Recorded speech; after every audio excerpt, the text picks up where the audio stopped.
Christian McCaffrey still holds the top spot in running back ranks heading into 2024, but Vinnie believes there are 3 other running backs that will put up similar production to McCaffrey this season. We go tier by tier and explain our running back rankings on today's episode of Locked On Fantasy Football.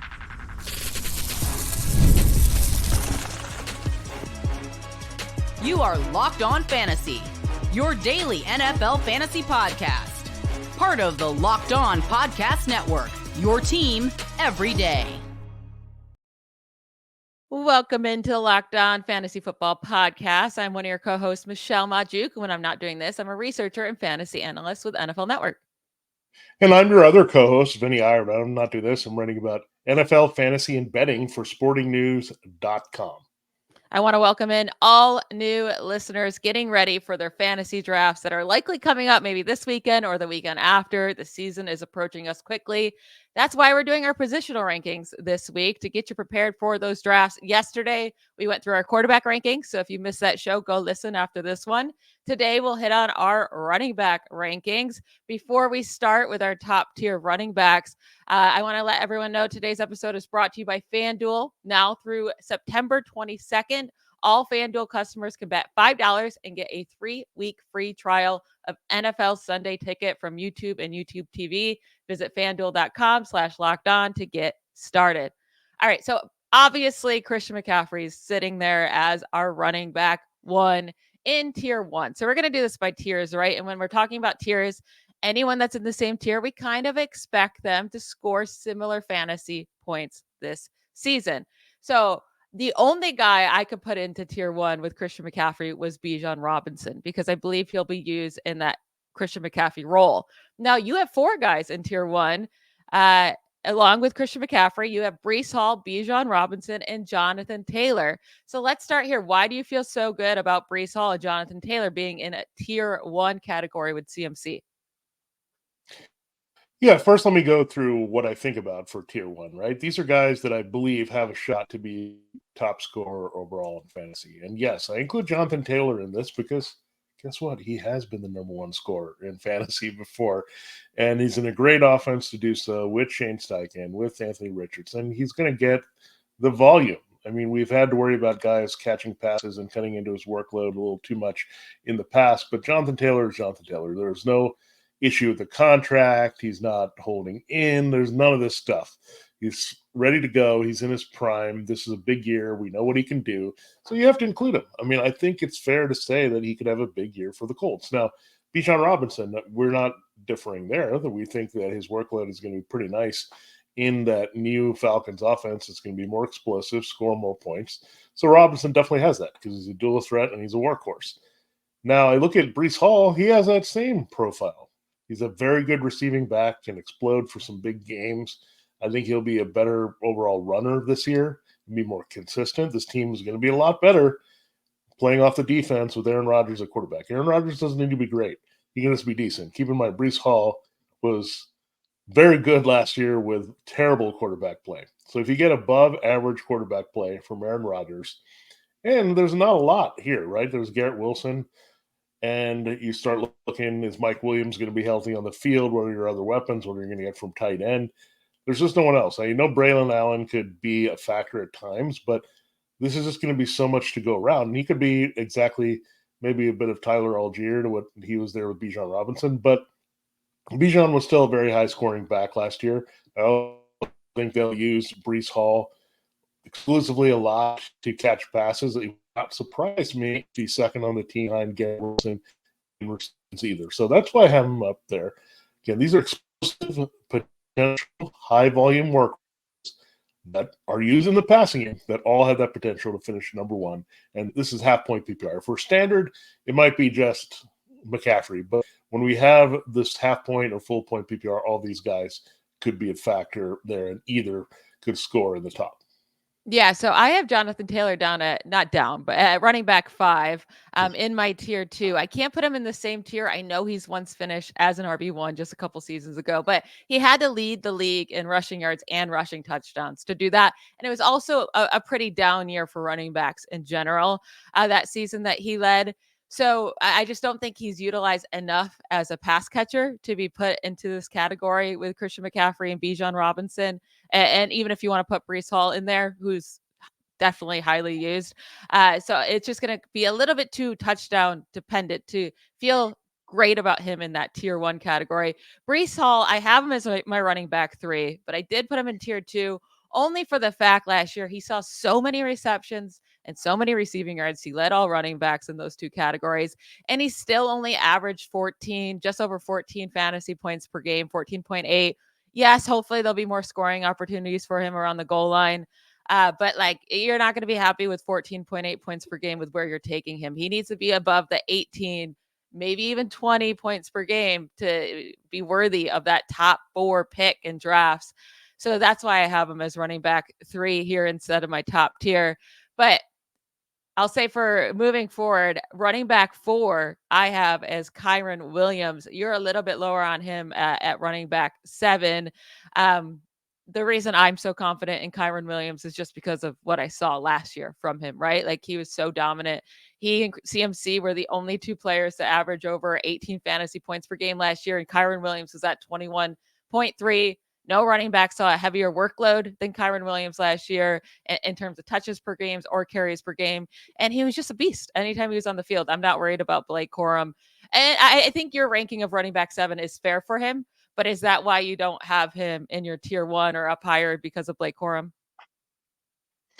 Yeah, well, that's part of it, but also part of it is the Rams thinking of Blake Corum, right? They have a revolving door with injuries at running back quite a bit, partly because they take shots at guys that are a little bit durability issue prone. I mean, it goes back to Todd Gurley, and they kind of wore him into the ground.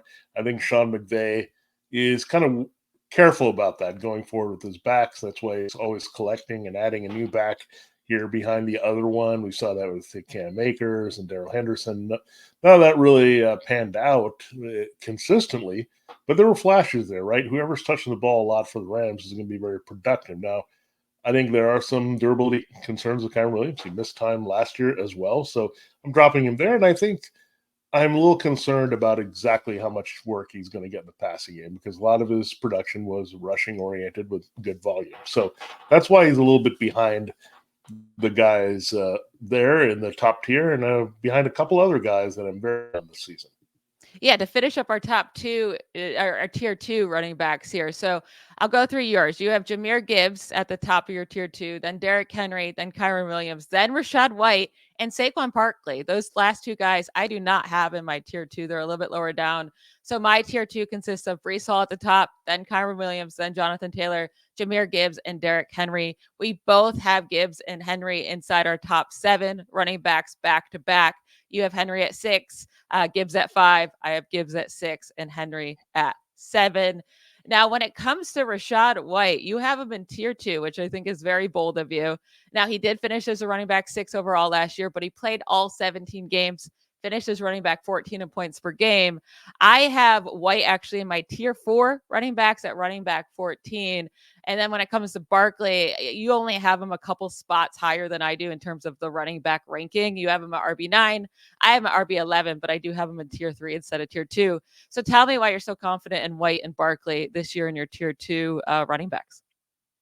Yeah, going back, I mean, looking at Gibbs and Henry, why they're in tier 2, a little bit lower than the rest, because there are going to be some deficiency that we're going to be disappointed in. Not all that disappointed. Gibbs, it could be the touchdowns. With Derrick Henry, we know what it is. It's going to be the reception, the receiving game. He's going to have to do it more with touchdowns. Now, why have Rachaad White? And I think he's undervalued still in drafts. He really came on strong last year, and to the point where the Buccaneers were comfortable with him maybe having a bigger role. I know they've been talking up a little bit of Bucky Irving, and he might cut into some of that White role, but I think White just kind of lived up to his promise. I think as he got more touches and he got chances and then he showed up in the playoffs, I think they're very comfortable with him touching the ball quite a bit here. And also we know he's a very good receiver. So I just think he was undervalued based on where he finished last year. He was a top 6 running back in a lot of places. So this is actually dropping him down a few notches from his finish last year. But I know the offense is a little bit different, but still they don't have a lot of weapons here, right? They still have to use him behind Mike Evans. Chris Godwin is fading here. We'll see about Cade Otton's role at tight end, but they need to put the ball in the hands of the playmakers. And I think you'll see a lot of Evans and White once again this year. Now, Saquon, I've cooled off on, actually, because if you look at a lot of other places, Saquon is top 5, top 6, sometimes even ahead of Jonathan Taylor. We actually have him lower. And I like the concept of Saquon Barkley in that Eagles offense and what he could do with Kellen Moore. I don't necessarily like the execution of Saquon Barkley, where the injuries are a factor. He got paid. How durable or committed he's going to be. I guess it's the Eagles, so they'll be good, but he's going to lose out on goal line touches. He's going to lose out on receptions, and we'll see how it plays out. But Will Shipley and Kenneth Gainwell are seeing some reps too. So this could be a little bit more spread out than we think, and that's why I've dropped a little bit at number 9. Yeah, I think with Barkley, we're both below consensus. So we're saying like he's not really going to be on any of our teams, right? Because he's being drafted right now as the running back 5. You have him at 9. I have him at 11. With Rachaad White, I mean, he's going at running back 13. So my ranking of him at 14, like I'm happy to take him where he's being drafted, right? I don't want to reach for him. And you're saying you'd be more willing to reach for Rachaad White because you really like him. So that is our rankings for tier 1 and tier 2. We're going to get into our tier 3 and tier 4 running backs, kind of those guys that you're looking for in the rounds 3, 4, 5. Maybe we even have some guys deeper that we're throwing up here higher in our rankings. We'll get into that right after we hear from one of our sponsors.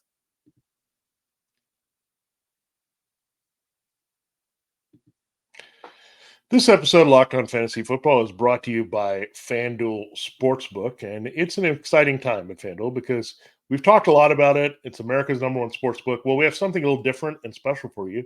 Now through September 22nd, that's right, after the NFL season kicks off here in a couple weeks, all FanDuel customers can bet $5 and get a 3-week free trial of NFL Sunday Ticket from YouTube and YouTube TV. Then with the YouTube TV base plan, you'll be able to watch every regular season Sunday afternoon out-of-market game. All you need is a Google account and a current form of payment, and you can cancel anytime. That's great. You can check out all your fantasy football players in action, whether you're watching Red Zone or turning it over to a game you're looking for all your scores. It'll be fantastic to have that, and all it requires is a FanDuel $5 bet there, and you get that 3-week free trial. So check it out. Visit FanDuel.com/LockedOn and download America's #1 sportsbook. FanDuel, the action begins now. Get in for that free trial of NFL Sunday Ticket. All right, Michelle, let's continue the show here and break down our next tier. We're into tier 3 and tier 4 of our running back rankings. Now, this is interesting here. We have some similarities here. Let's go through 3 guys that are being talked a lot about here. James Cook, you have him up at 9. I am just a little behind at 11. You have Travis Etienne at 8. I've dropped him down to 13. And Devin Achane, we're right simpatico here at number 12. So let's start with those 3 guys. What's your thinking there and how we lined up with those guys except for Etienne? Yeah, so but Etienne is still in your tier 3. So you kind of have him close to me, even though we're a few spots away from each other here. But I mean, he finished as a running back 6 in points per game last year, running back 3 overall. He scored 12 touchdowns, had 73 targets. Like, I know we want Etienne to be like this insanely targeted running back, and we're upset that he's not getting the 100 targets, but 73 targets is still fantastic for a running back. And he's going to still get that, especially now without Calvin Ridley there. I know they brought in new weapons with Brian Thomas Jr. and Gabe Davis, but that's going to take some time to mesh. So he's still, I don't expect his targets to go down. There's no reason to even expect his touchdowns to go down. This should be a very good offense this year, yet again, as long as Trevor Lawrence stays healthy.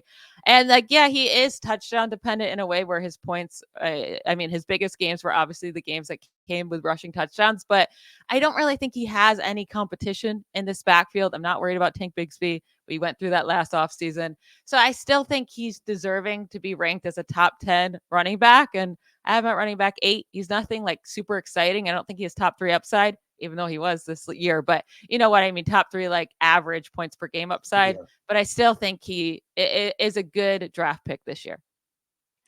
Yeah, I like him. I just don't love him. And I feel like I'm okay with him, but I don't really necessarily want him as my first running back, and that's kind of what I've done here to indicate, hey, I'm okay with him as my RB2, but if I'm sitting on him as a RB1, I'd a little bit nervous, right, to go the hero RB route with him. Have Travis Etienne, then wait and go get some other guys.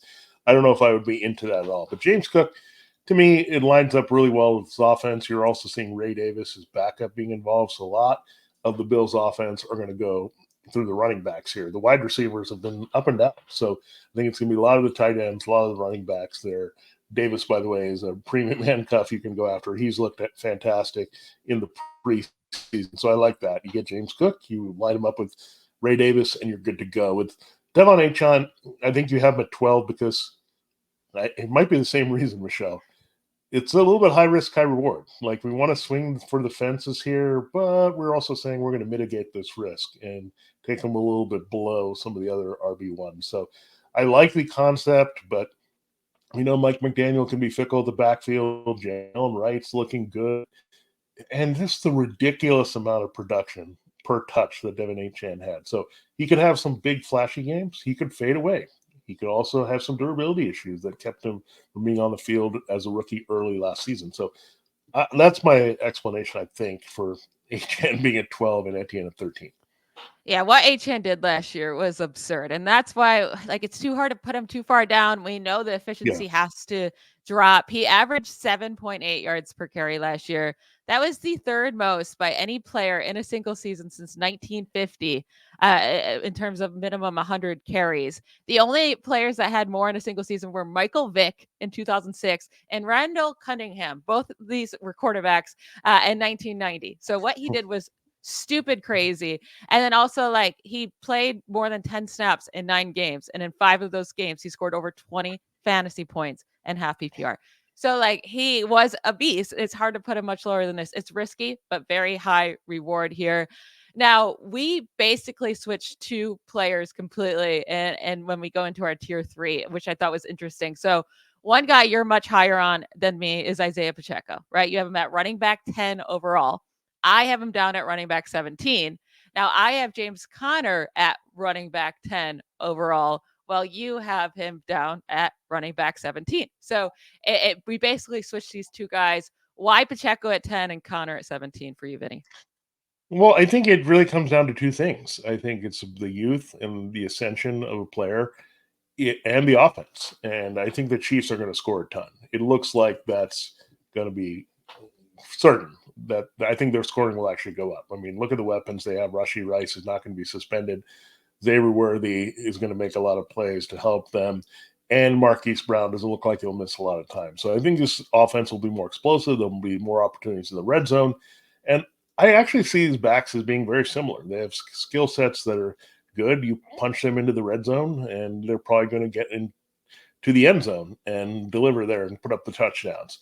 Receptions, look, it's not necessarily their strong suit, but they can do it. I think Conner has been pretty steady in that role for the Cardinals, but we know the receptions and targets of the shorter targets are going to go down with Marvin Harrison Jr. there.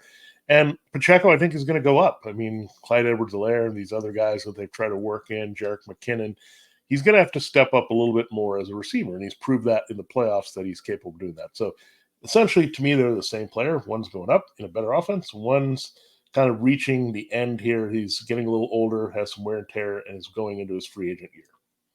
Yeah, I have a hard time getting lower on Conner than running back 10 as he finishes as the running back 10 every year. He's averaged 14.7 fantasy points per game over the last 3 seasons with the Cardinals. That's the 9th most among running backs in that span. In terms of average points per game, RB10 last year, RB10 in 2022, RB6 in 2021. Last year with Pacheco, he was basically that entire backfield. And they were desperate for targets. They needed someone to catch some targets because they were passing to, Watson out there or no-name guys that they're just trying to get anybody the ball to. And he still only had 49 targets all season long. They didn't lean on him in the run game all too often throughout the regular season. He had no games with more than 20 carries, only 4 games with 16 carries, talking about Pacheco here. So that's why I have him at 17. And I discussed why I have Conner up higher because he's just a beast when he's healthy. And yes, of course, that's an issue. But Pacheco also got injured last year because his play style is so rough, right? He runs like a monster. Now, I'll say for my tier 4, I have 1 gazillion running backs in my tier 4. This stage of running backs, I think, could all do exactly the same, and they all have the same upside with the same risk. So my tier 4 goes, ready for this long list: Josh Jacobs, Rachaad White, Alvin Kamara, Najee Harris, Isaiah Pacheco, Ramondre Stevenson, Kenneth Walker, Zach Moss, Joe Mixon, Raheem Mostert. I am fine. Like any of those guys, I think they're going to score around the same. So that's why when I have like Josh Jacobs, you have to take him in the 3rd round or 4th round, or you can get Zach Moss in the 8th round. That's why I've been talking up Zach Moss's value, and we kind of been talking down Josh Jacobs, right? Because I have them in the same tier. Now, your tier 4 went Kenneth Walker, Alvin Kamara, Josh Jacobs, James Conner, Zamir White, and Najee Harris. So I did not have Zamir White in my tier 4. So you have him a bit higher than I do at running back 18. You have him over guys like Najee Harris and Joe Mixon. Why are you confident Zamir White's going to take over this backfield and be a top 20 running back this year? Yeah, I'm not buying all this. Alexander Madison's going to cut in too much. Like, he's shown himself, right? He's a limited backup. He's going to get carries just because they don't want to run Zamir White into the ground. I mean, this is going to be a run-heavy offense. So I'm pretty certain about that one with the Raiders this season. I mean, Luke Getsy comes over. He always coaches up a very efficient running game. The run blocking is really good here for the Raiders. So I think this is going to be a centerpiece of what they do with Gardner Minshew to start at first at quarterback. So they're going to have to feed him a lot. And again, I think you'll see a little bit of work in the passing game. His last 4 games from last year show a lot of upside replacing Josh Jacobs. They really haven't talked about too much in terms of the external, bringing in someone to compete, either the draft or free agency that isn't Madison. So the Raiders are giving me vibes that they really like Zamir White and they're going to give him the ball quite a bit. Now, kind of when I looked at this tier, Michelle, and the guy I didn't have there was Ramondre Stevenson. I didn't have Zach Moss. I didn't have Mixon. I didn't have Raheem Mostert. These are some of these guys I didn't have there because this is what I call, I could see them dominating their backfields. That's what I mean. There's the first one where I know they're going to dominate their backfields. Then we get into, okay, this guy can dominate this aspect and really score doing a lot of that, right? And then I get into tier 4 where I said, oh, I like the concepts of all these guys. So they all have potential, but I'm a little bit more certain than a Ramondre Stevenson or Zach Moss based on the role. But I think these guys could see a busy role. I just think they might have competition for that role. So if that makes any sense, it means that they're going to get enough of the high leverage touches we're looking for, but they just might get a little less than those top guys in tier 1, which I'm okay with because they're going to be important in the passing game and important in the touchdown area. So Zamir White, again, this is a swing. Maybe I like Rachaad White and Zamir because they have the same last name. I don't know, but I'm just taking a big swing here. I just like Zamir White's talent level. And again, I feel a lot more comfortable, like I can get more upside out of him than a Stevenson or Moss or Mixon or Mostert. That's why I have him this high at 18 in the middle of the RB2s. Yeah, we're definitely going to talk more about Zach Moss in our last segment because we are getting higher on Devin Singletary as a duo. I think we're both growing on him, but you now have Devin Singletary ranked over Zach Moss. So we're going to need to discuss. You're really cooling down on him. And it also seems like you might be cooling down on DeAndre Swift as well. We will hit on all of that to close out our running back rankings right after a quick break.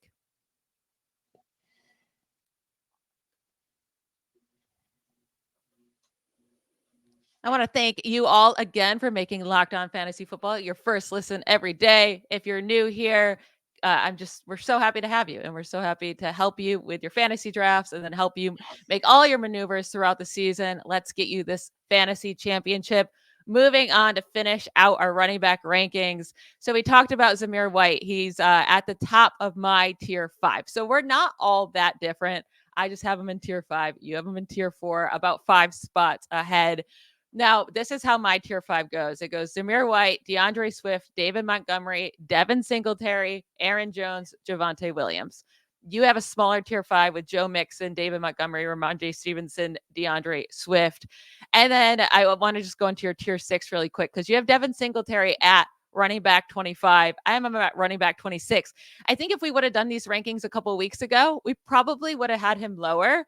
But I'm liking what I'm seeing out of him in this preseason. I think he's pretty much the only Giants running back. They used him around the goal line in this last preseason game with Daniel Jones out there in the starters. He got in, and we saw him with the Texans last year when he became the starter. He was solid. He averaged 13.2 points per game from weeks 10 through 18, running back 17 during that span. So I am starting to like Devin Singletary more, but you moving down Zach Moss to running back 26 below Devin Singletary, explain yourself, please. Yeah, we'll get back and talk about DeAndre Swift in a moment. But Devin Singletary, you're right. The preseason stuff I've seen, I liked. And Tyrone Tracy Jr. looks like the rookie from Purdue avoided a major injury, but you expect him to miss time, and he's missing key reps now that would cut into Singletary's work as a receiver. Now, Eric Ray's looked pretty good, and he scored twice in the very first preseason game. So he's not a bad backup, but he didn't really do much last year as Saquon Barkley's backup. So I still think he's developing, right? So they're not going to trust him with the role. I think what they want with Singletary, a veteran who can run, get the yards that are there, pretty good run blocking line, take some pressure off Daniel Jones, and pass protect for Daniel Jones in key situations. So I think Singletary is going to be on the field a lot and get those opportunities. And I just trust it more than Zach Moss. I'm really, really thinking about what the Bengals are thinking here. I am very confused, right? In some ways, I think Zach Moss could see the key touches. Some ways I could see Chase Brown working in a little bit more. It's very hard. It's much like the Titans backfield with Tony Pollard and Tyjae Spears. We're not sure exactly what the coaches are thinking. I don't want to get in their heads where we know Brian Dable has a history of Singletary. He's showing his hand here. They moved, if you watch the Hard Knocks Giants piece, they said, okay, this is the one of the value picks we can get in free agency to kind of replace the Saquon rushing production, right? So Singletary was kind of looked at in that role. So I feel a little bit better because I have a little bit more definition from the coaches on Singletary than I do on Moss, and that's the difference right now. Why I'm at 25 and 26. So that's very small, but that's how I feel with that one. To be fair, in that same episode, they did bring up Zach Moss being available and loving about him. The issue is the Bengals ran out inside Moss on the first day of tampering period, so no one else could get him. So I don't know. I think they signed Zach Moss for a reason. Moss was the running back 29 overall last year and was a backup for half the season. So running back 26 for you, I think, is a little disrespectful. I will say that. But your boy DeAndre Swift, who you've been higher on this offseason, we both have him around the same because I was surprised by this because I thought you were much higher on him than me, but you have him at running back 23 overall. I have him at running back 24. So we're nearly identical. Are you cooling off on him, or did I just have the wrong thought process of how high you would have him? I think he's another one of those big swings. Just like we have the Devin Achane at the bottom of the RB1s, I think there's a reason I have DeAndre Swift at the bottom of the RB2s. It's a bit of a swing. There's a little bit of risk and reward with DeAndre Swift every time you take him. I'm cooling off maybe because I don't see him necessarily getting the goal line love that I'm expecting. I think he's going to be a key cog in the passing game, but we know the passing game is crowded, and he's going to be their main rusher, but will get the touchdowns to come through. Like, he's not necessarily known as being a red zone runner, right? So I'm a little concerned. I think we also saw Caleb Williams call his own number a lot. So I could see Williams running in a lot of short balls there as the goal line back of choice, so to speak. So just a little bit concerned with DeAndre Swift. It's kind of like the Cole Kmet thing. It's like the competition with the receivers and now Gerald Everett. And I don't think Khalil Herbert is totally going away in the Bears backfield. So it's very tough. I want to like a lot more out of the Bears offense, a little higher, but they might just all eat into each other a little bit too much. All of a sudden, I can't believe I'm saying about a Bears offense in that way, but look, it might just say, go get Caleb Williams, and he's the guy who ties all this together, and he's going to be the best value. I just don't know if you're going to get a big return. I think you might get exactly that. You just may be inconsistent in getting an RB 23 or 24 out of DeAndre Swift. Yeah, he would have to have an outlier year in terms of touchdowns for him. He's never scored more than 8, and that was in his rookie season, 5 the last 3 years. So he's definitely going to have to change some things up. And when it comes to the goal line situations, Now, I'll say when we get deeper into these running back rankings, we have to decide a lot on the guys that are going to be splitting a backfield, right? And that's why they're lower. It's not because, well, some of them it might be talent based, but a lot of them has to do with them not getting the full workload. So in this category, with like once you get down to like tier 6, tier 7, we have the Jerome Fords and the Tajay Spears and Tony Pollard and Gus Edwards and Ezekiel Elliott, like Brian Robinson Jr. And well, actually, you have Brian Robinson Jr. a bit higher. We'll get to that in a moment. But like a lot, Chase Brown. These guys that are splitting a backfield, I'll say I feel most confident in Jerome Ford in this category because I think Nick Chubb will miss the beginning of the season. They'll bring him back slowly. And Ford was such a good, solid running back too that you could put into your lineups last year that I like him the best among this group. You're a little bit lower on him at running back 35. I'm at running back 29.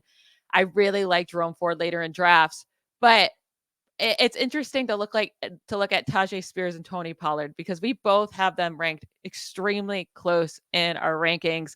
I just kind of expecting a 50-50 split. And I'm okay with taking a shot on either one of them later in my drafts, but Spears is going later. So I'm just going to take a shot on him if I want to take a shot at this backfield. Yeah, it's very tough, Michelle. Like I almost would like to go with the second option in all these situations that are cloudy, right? Jerome Ford is okay, but I have Nick Chubb not far behind there at 38, and you have actually Chubb a little higher, 36. But again, Jerome Ford might look good now, but is Nick Chubb coming? I'm worried about that. Same thing with Ezekiel Elliott versus Rico Dowdle, Pollard versus Spears. There's so many of these. You could look at the Broncos backfield, the Chargers backfield. Why are there so many of these very frustrating situations? I'll never know, but that's sometimes what materializes in fantasy football. But that says if we don't know and they're close, who's the better value? The guy you take second, right? Take your shot at the guy you draft later because you could be passing up on a wide receiver, or tight end, or quarterback value there instead in going for that guy at that other position that's a little bit higher, but may not come through, right? And you have a better chance with a lower guy to get a return on investment. That's how I kind of look at it. So, again, Jerome Ford, I do like. No, the Browns' backfield is just a little too cloudy for me. That's probably a situation I would avoid as much as possible. I think there's a couple more like that as well. I actually really like Jerome Ford, and I like him a lot more than Brian Robinson Jr., who you have at running back 24 in your rankings. I have him down at 35, so pretty big difference between us. Now, they added Austin Eckler, and Austin Eckler is not a guy that either of us want in drafts this year either. I have him at running back 34, or yeah, I have him at running back 34. You have him at running back 41. Like, we're out on Austin Eckler because so much of his value comes from the insane target share and receptions he got with the Chargers. That's probably not going to happen with Jaden Daniels being a mobile quarterback. And then also he scored so many touchdowns over the last handful of years. I don't know if they're going to use him in that area this year either. So I understand that you might think Brian Robinson Jr. is the better value between him and Austin Eckler, but I still can't get Brian Robinson all the way up at running back 24. Yeah, to me, I'm feeling him as the kind of the new James Conner, what James Conner was with Kyler Murray, with Cliff Kingsbury. I think he has a similar skill set where he can power in the red zone. Having Jane Daniels as a threat in red zone is going to help. We love that. I mean, I look at that very carefully, right? If you have a running quarterback, it often helps the guy in the red zone who's sharing the backfield with him, right? It hasn't quite worked for Josh Allen and the Eagles quarterback situation where Jalen Hurts kind of takes too many touchdowns. But in general, you're going to have more explosive offense, more red zone opportunities, and they're going to add up to touchdowns. Brian Robinson, I think, is good in a short area. And again, he's not going to be as receiving dependent as Eckler. By the way, Eckler also scored a lot that helped his value with the Chargers, which he's not going to go anywhere near that. So I'm out on these guys. Austin Eckler, Aaron Jones, these guys are just older that we're trying to tap into the shell of what they were before, but you're just not going to get those values. Yeah, speaking of Aaron Jones, like he's just not going to be on either of our teams. It doesn't seem. We both have Aaron Jones ranked as running back 27. He's going as a running back 18 on average in drafts. He's 29 years old. He's going to be 30 in December. Vikings running backs were really bad last year. They only scored 4 rushing touchdowns combined as the running backs for the Vikings. I don't know how many scoring opportunities there's going to be for him with Sam Darnold back there. And defenses are going to be playing way up with Sam Darnold, now the quarterback. So we're out on Aaron Jones. Now I have one more really tough question for you to close up the show. What do we do about rookie running back Jonathan Brooks? Because he's not participating yet. He tore his ACL in the middle of the season last year in college, got drafted in the second round. He's super young, just turned 21 years old. He has the build to be a 3-down back. He has the skill set, but when is he going to play and where do you take him? Because I found it impossible to rank him. I have him down at running back 37, and you have him at 30. I didn't know where to put him. Are you saying it's really hard to rank a guy that we don't see play, and is it an ambiguous running game that we have no idea what the other two guys are going to do? Yeah, this is very tough, but he's got a rookie with upside. So I think we look at it and say, could he finish as an RB2? Yeah, I think he could, but you can't assume that. He could also be nothing if there's some aggravation with the knee injury. So I just put him at 30. I was just like, okay, this is a swing that I could take is in the middle of the RB3s with some upside. Now, keep in mind, we've said this on the show before. He's a second half stash type of player. So don't grab him thinking, oh, I've got an RB2, I'm set, right? You're going to get him as your RB3 because you want to stash him to see what the upside is because you're not going to be able to play him. So you're going to be scrounging for a guy that you can put in your lineup. No, Jonathan Brooks is the guy that you hope becomes a league winner in the second half of the year. So if you have that luxury, you've loaded up well on running back, or you're playing the zero or hero RB game, and you're just trying to load up on guys, he's a great pick for that. But if you're just saying, okay, this is a rookie with a lot of skill, we're going for RB2, it's a little risky. So I'm kind of going with the split the difference mode here and say, don't take him too low as an RB4, but don't take him too high as an RB3. And I think you could feel a lot more confident taking him if you have that IR spot. Like if your league has an IR spot, you can draft him, plug him into your IR, and then, take someone on waivers. Once you do that, pick someone up waivers. I wouldn't really love to have to keep him on my bench for the first half of the year and take up that spot, but IR spot league, go for it for sure. That is it for today's episode. Thank you to you all for making Locked On Fantasy Football your first listen every day. Every dayers, Vinnie and I will be back with our wide receiver rankings. We're going to split it up in 2 episodes. We'll have the first one drop tomorrow on Wednesday and the second one on Thursday. Don't miss it. Bye, y'all.